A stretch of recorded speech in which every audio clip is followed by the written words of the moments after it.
On average, how much homework do you assign? On average, less than 10 minutes a night. What is your opinion on homework? It's a necessary evil if the kids didn't focus in class and they need to get to something outside of class. In general, I believe a kid needs time to go home and be a kid and spend time with their friends and their family, do things that are good for their soul. So I try to give as little as possible, but sometimes it's necessary to keep up with the curriculum and the standards. Okay, and do you think, is there any possible ways that more homework would benefit your students? Yeah, if you're just going to look at strictly regurgitating knowledge or just amount of knowledge, quantity, yeah, I guess it could benefit them that way. I just don't think that the upside is worth the downside. Okay. Do you believe it would be beneficial for your students to have less homework? Yes. Would assigning less homework benefit you, and if so, how? Benefit from me. Since I don't give a lot, I wouldn't see a huge benefit because for me the benchmark for amount of homework is already pretty low. But if I could speak to it in a broad sense, I would say I think giving less homework would benefit the kids as far as their focus in class, as far as just them being a complete human being and not just an academic robot. Right.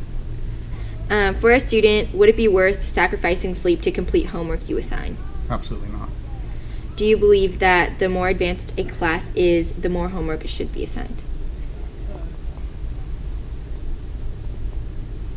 No, I think the curriculum can just be more rigorous in class, and that would justify an advanced class. I don't necessarily think that it needs to give more homework to reach that. I don't always equate rigor with effectiveness. So I mean, I think some people say if my class is hard, it's effective and good. I think you can have a class mostly devoid of homework that still has a very good product. All right, thank you. All right.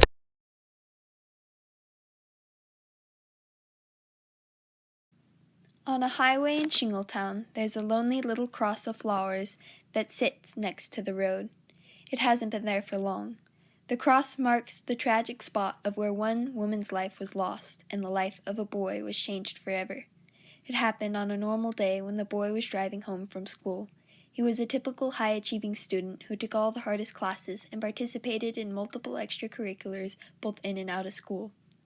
There are only so many hours in the day, though, so, like every other conscientious student, he sacrificed his sleep, without another thought, in order to do what had to get done.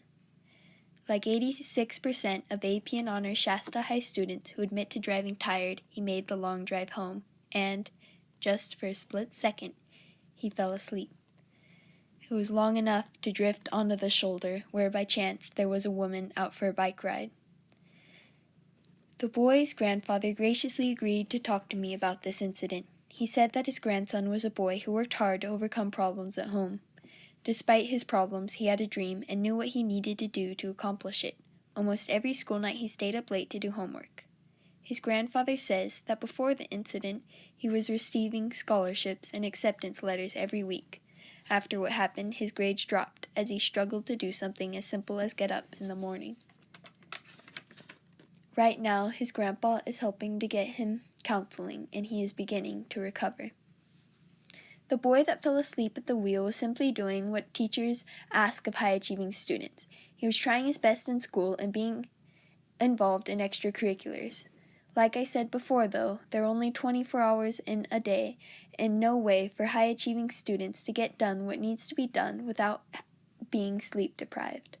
The excessive amount of homework given to far-reaching students is what led to this incident, costing one life and the future of a child, as I am reminded every time I pass by that cross of flowers.